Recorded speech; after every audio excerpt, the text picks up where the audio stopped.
Salut mes petits, j'espère que vous allez bien. C'est un plaisir pour moi de vous retrouver aujourd'hui pour une nouvelle vidéo DIY où je vais partager avec vous comment réaliser cette magnifique robe Kaba.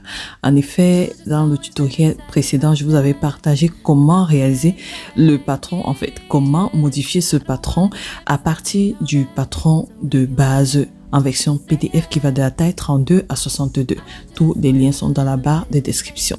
Donc, on a modifié ensemble la partie devant, la partie dos et les manches également. Vraiment très facile comme bonjour.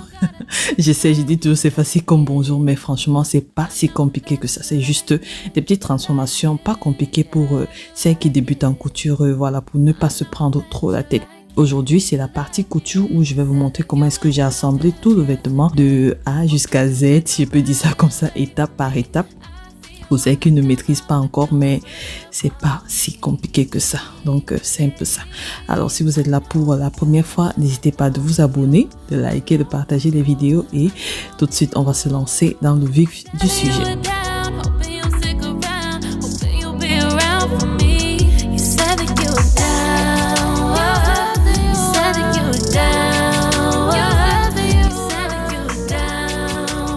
Alors, voici mon patron déjà prêt à taille réelle.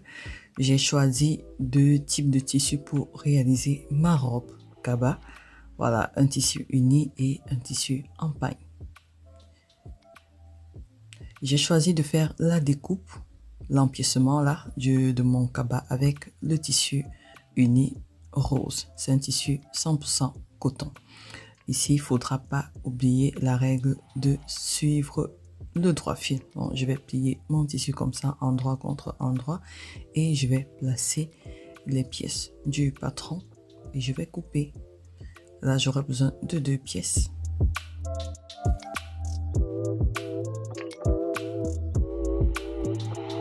Je n'oublie pas de placer les crans, donc de faire des petits crans comme ça sur le milieu de chaque pièce. Et pour la pièce de dos également, j'aurai besoin de 2 pièces, sauf qu'ici, j'ai coupé une pièce avec le pain. Je voulais que ça apparaisse au niveau de la doublure à l'intérieur de ma robe Kaba. Toutes les pièces coupées, je n'oublie pas de marquer avec la crête d'ailleurs le mauvais côté. C'est très important. Ensuite, on va passer à l'assemblage. Facile comme bonjour. Endroit contre endroit, la pièce devant et la pièce dos. Et je vais aller coudre au niveau des épaules là à 1 cm du bord. Je fais pareil pour les 2 pièces.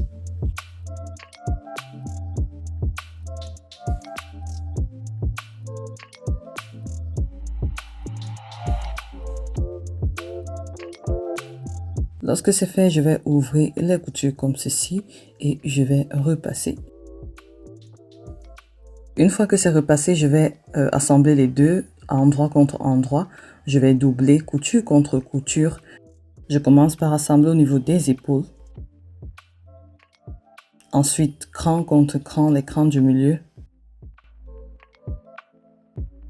Puis je vais, voilà, épingler le tout et aller coudre à 1 cm du bord. Donc, je cours tout doucement comme ceci. Lorsque j'arrive là, je laisse mon aiguille à l'intérieur. Je soulève le pied de biche. Je tourne la création comme ceci et je continue.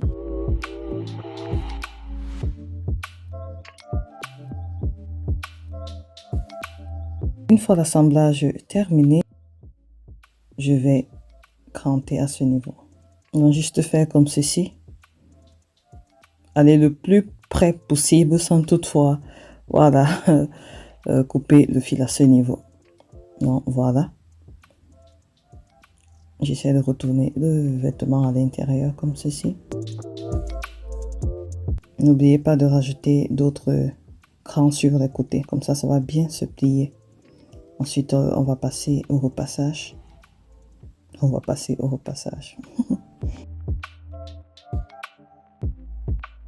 Voilà, c'est repassé. Maintenant, on va aller surpiquer la partie qui sera considérée comme la doublure. Donc, je pense qu'ici, la majorité connaît. Je vais aller faire une surpiqûre tout le long à 2 mm du bord.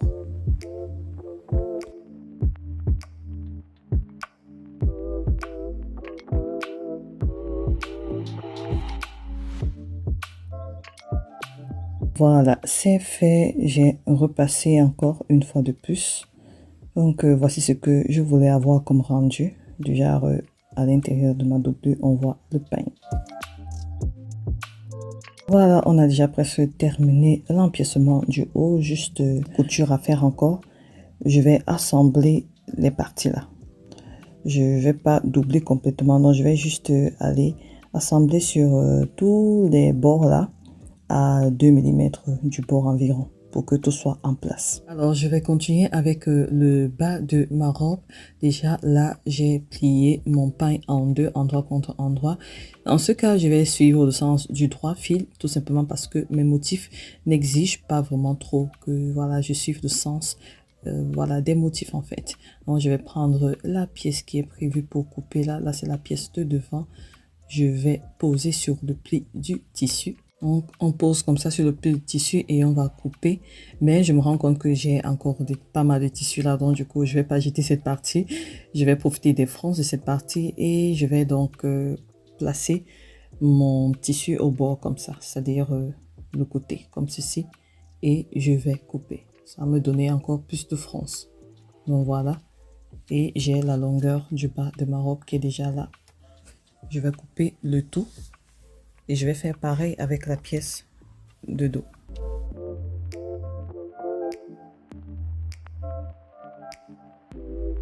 La coupe terminée, je vais aller froncer cette partie. Je vais faire 2 coutures là. Je pense que j'ai déjà montré pas mal de vidéos aussi là, comment froncer, comment réaliser des fronces en fait. Donc, je vais tirer comme ça et là j'ai les fronces. Alors je voulais les poches pour ma robe cabas, qui ne veut pas d'une robe cabas sans les poches. Donc là j'ai un tissu que j'ai plié en deux. Je coupe l'excédent de tissu dans mon tissu, il est plié en deux et je l'ai replié en deux. Donc on va dire que c'est plié en quatre. Et je pose juste ma main comme ceci et je trace la poche à main levée comme ça. Et je vais couper le tout. J'ai pas mal de vidéos sur comment coudre une robe cabas disponible sur la chaîne. Je vais laisser les liens dans la barre de description pour voir d'autres modèles. Alors là avec la crête tailleur, je vais voilà, marquer le mauvais côté du bon côté et je vais mesurer l'emplacement de ma poche.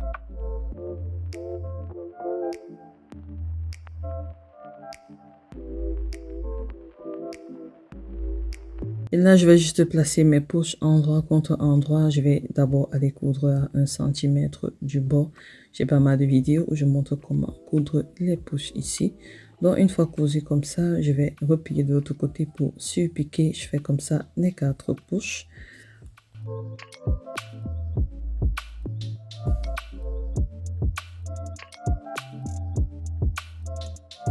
Voilà, une fois les poches assemblées, on va maintenant agencer le haut et le bas.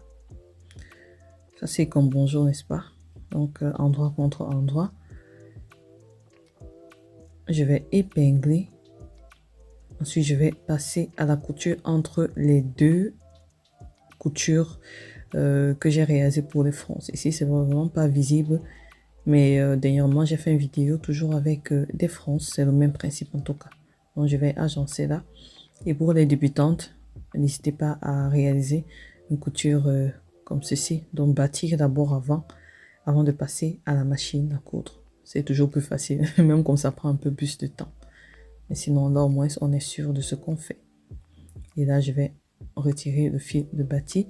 Je vais également retirer le second fil pour les fronces là. Et tada! C'est magnifique. Regardez comment c'est beau. Waouh! Je répète le même processus pour la partie de dos. Endroit contre endroit, je vais aller coudre à 1 cm du bord.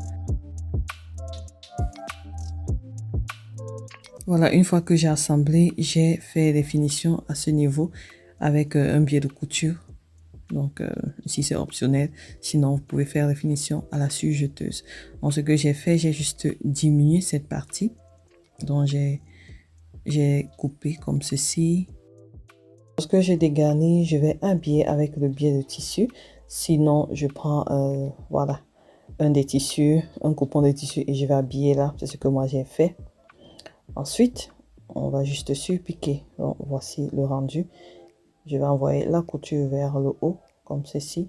Et je vais surpiquer là, on va dire à 2 mm du bord.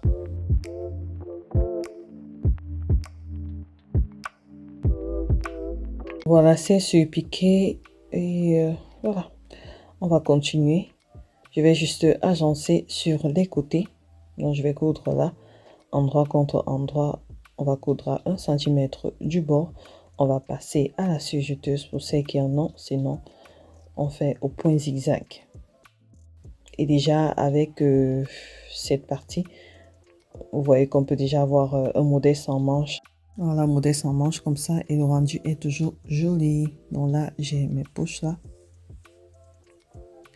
Maintenant, on va continuer pour assembler les manches. Pour les manches, mon tissu est plié en deux, endroit contre endroit, et je vais couper, voilà, la manche tout autour en fait.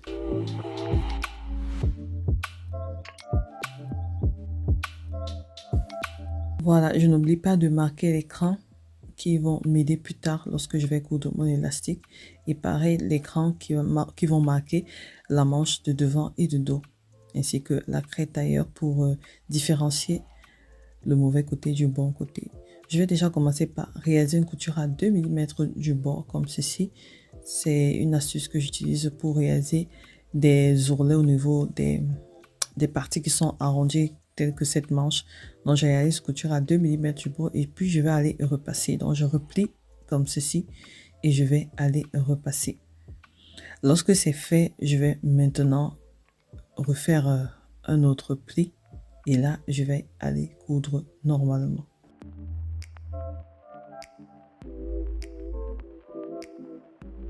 Voilà l'ourlet réalisé. N'hésitez pas à repasser à nouveau à cette partie. Et là, je marque l'endroit où sera prévu mon élastique. Mais avant ça, j'ai entouré l'élastique au niveau de mon bras. Là, je sais que ça va pas trop serrer. Et j'ai posé sur la ligne là et je vais coudre en étirant mon élastique au fur et à mesure, pas trop, faut pas trop tirer en fait, donc ainsi de suite, et les fronts se font naturellement.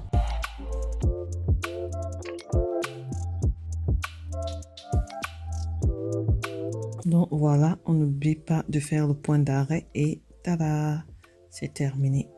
Donc voici un peu ce que ça donne et je fais juste endroit contre endroit et je vais aller coudre à 1 cm du bord. Ensuite réaliser les finitions au point zigzag ou alors à la surjeteuse. Mes finitions ont été réalisées au point zigzag et là je retourne la manche comme ceci. Je vais aller passer un coup de fer là au niveau de la couture. Ensuite on va agencer la manche sur la robe cabas.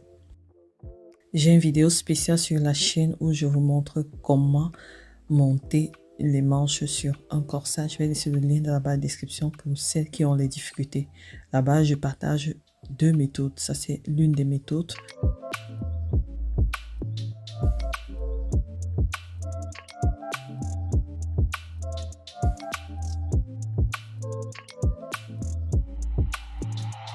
Donc voilà, ma manche, elle est déjà assemblée. Je vais faire pareil pour l'autre côté et voilà. Ensuite, je vais faire l'ourlet du bas de ma robe. Moi, j'ai choisi 7 cm, mais sinon, à partir de 3 cm, c'est pas mal. Ça fait un joli ourlet et voilà, c'est fini.